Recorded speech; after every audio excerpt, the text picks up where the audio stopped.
Hello, welcome to Dundros Podcast. I'm your host, Justin. So today, I just watched Spider-Man Far From Home. It's a 2019 superhero film directed by Jon Watts.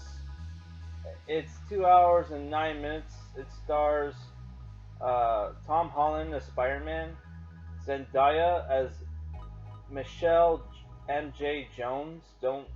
Why does she only have go by one name? I have no idea. Is she like a singer or something? You got Jake Gyllenhaal as Quentin Beck, aka Mysterio, Jacob Batalon as Ned Leeds, Marissa Tomei as Aunt May, Kobe Smulders as Maria Hill, and JB Smoove as Mr. Dell. You also got uh, Samuel Jackson as Nick Fury, and you got what's his name, Martin Starr from Martin Starr is the teacher who was in Silicon Valley. He was in Dead Snow 2, Red vs. Dead, which I reviewed on this channel. If you want to check it out, I thought it was okay film. If you're a fan of Dead Snow, you'd probably like it. So yeah, I just watched this because it was on Netflix, and I gotta say I enjoyed the film. Uh, though I kind of thought, I don't know how I got this idea in my head, but I had thought this movie was about Spider-Man being sent to another dimension and like finding Mysterio, and then like turns out he's a villain or whatever. Turns out it's the kind of the opposite. I don't know where I got that idea from. I don't know. Well, maybe because I heard the new movie was about that, and I don't know. I don't know. So the movie starts off with the movie's post Endgame. Apparently, it's been 5 years, but like since the Thanos snap, and a bunch of people who were killed during the Thanos snap have been brought back, and like they're but like everybody else who wasn't Thanos snapped is like 5 years 5 years older. So you have this thing called the blip, right? That's what they call it. Which you get an explanation about the blip um, from like two of the high school kids from um, Peter Parker's high school. Betty and some other guy who becomes the Betty who was in a Shane Black movie with Ryan Reynolds and not Ryan Reynolds, Ryan Gosling, Russell Crowe. What was the name of that fucking movie? Oh my god, that was The Nice Guys. Which that movie was a great movie.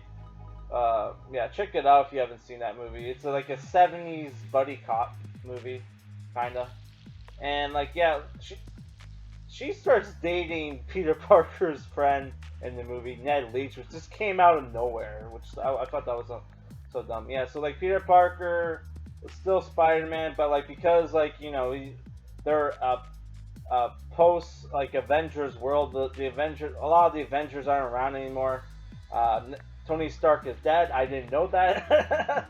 I had heard that he had like started a family, and he had like a daughter now called Morgan Stark. I don't know. I haven't seen Endgame, right? Yeah. So yeah, I had heard Endgame sucked, so I didn't watch it. So like yeah, people are like expecting Peter Parker to become the new Iron Man, right? Not literally, but figuratively, right? They want Peter Parker to become a like Spider-Man to become a legend, right? And he gets this gift from Happy that was like left behind by Tony Stark, which is these special glasses that Tony Stark would wear that has this like AI thing called Edith that has total control of like Stark's security network. It can control a fleet of drones, and it can hack people's devices and shit. And there's like AR tech on there, so like he wears it, and you can see everybody's like phones and stuff. So if you ever seen like that, if you ever played that game Watch Dogs, kind of like that. So what's going on is this: you have these elemental elemental monsters, which I thought was a Absorbing Man at first, because I had heard Absorbing Man was in this movie, but I guess not. Where like you have these different monsters that have been attacking places um, like Czech Republic, Prague, whatever, and like they're like there's like four of them. There's one giant monster made out of air that's like a tornado monster. One that's water, fire. I think there was even an earth one, and yeah, Nick Fury and Maria Hill are investigating this, and they meet this guy named Quentin Beck, aka Mysterio, who's like this interdimensional warrior who fought these elementals on his home planet of Earth 818 or 838 or whatever, and he's come to Earth 616, which is the main Marvel universe if you ever follow the comics, and he's there to fight the elementals, right? But obviously, you know where it's going, right? While this is going on, Peter Parker, for summer vacations, on this science trip for Europe, where he's trying to get with Michelle MJ for whatever reason. Yeah, I don't know. She's not that. I don't think she's that pretty. I would have preferred if they went for a more comics accurate MJ, but what can you do, right? It is what it is. Yeah, Peter Parker is kind of getting cucked by this Asian guy. What was his name? Brad. Which I thought for a second was Ludi Linz from Mortal Kombat and Power Rangers. Wasn't him. I should double check. No, it definitely wasn't. Right.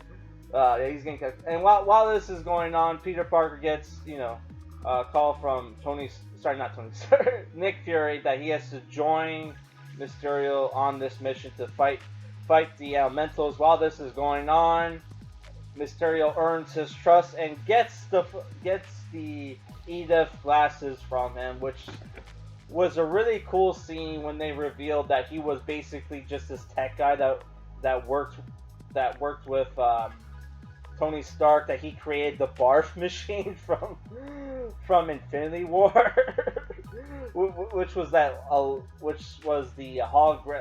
hologram like projector that Tony Stark used for therapy or whatever, that he renamed Barf, and that really pissed off Quentin Beck. So like after Tony Stark died, he teamed up with a bunch of Stark Corporation. What is Stark's company called? I can't remember. But Stark Tech people, including the guy from the Christmas Story or whatever that movie was, who was working for what's his name? Stain? Ironmonger from the first Iron Man movie. He's working with Mysterio, and they even have writers, makeup people, costume to help Quentin Beck fool the world that he's this awesome superhero. Obviously, Peter Parker figures this out, and you have this cool battle at the end of the movie. And then you have the post-credit scene, which really pissed me off because they show off. They have a cameo of J. Jonah Jameson, which they got the original actor back for J. Jonah Jameson, the guy from Oz. I forget his name. Yeah, who they turned him into Alex Jones guy, and was like, I was so pissed off at that. Which I don't know why I give a shit, because I don't even like Alex Jones, but it's like, I just see it as a fuck you to like people who are into conspiracy shit. Which, the one girl, the MJ in this film, is like a huge conspiracy theorist person. So it's like, what the fuck? But other than that, I really enjoyed the movie. There's some cool special effects. The CGI monsters were fine. All the scenes where Spider-Man was fighting Mysterio and you got the cool illusions were super cool, man. They were really trippy, and what I don't understand is Spider-Man was able to defeat Mysterio because he relied on his spider sense or Spidey sense that they called the Peter Tingle in this movie. That was so dumb. And it's like, what happened to his spider sense from the other movies? I don't know, man. It's just, it was. I guess they use it as like a plot device because it's like, if he had it all the time, then he would be pretty much invincible, right? But other than that, I don't really have any other complaints for the movie. I thought it was fun. I liked the cast. The fucking writing for the movie though was kind of like, like was kind of on the nose with the like. It was a bit too meta, in my opinion. A little insulting to comics and shit, in my opinion. But like, it is what it is. I enjoyed the film. I'm giving it a 7.5 out of 10. I'm not in a huge rush to watch the next one, which is, what is that one? I don't even know what that one's called. Let me just double check. Yeah, the next one's called No Way Home, and they got like, oh yeah, I remember now. They're bringing a bunch of villains from the previous Spider-Man films into this movie. Okay, yeah, all right, yeah. So yeah, looking forward to it. I guess it's supposed to come out this year, apparently, around Christmas time. If the movie theaters are open, which I think they will be, maybe I'll check it out. I'm definitely not gonna pay $25 to watch it. All right, guys. Yeah, and also this is, if I forgot to mention it, this movie's on Netflix if you got it, so make sure to check it out. All right, peace.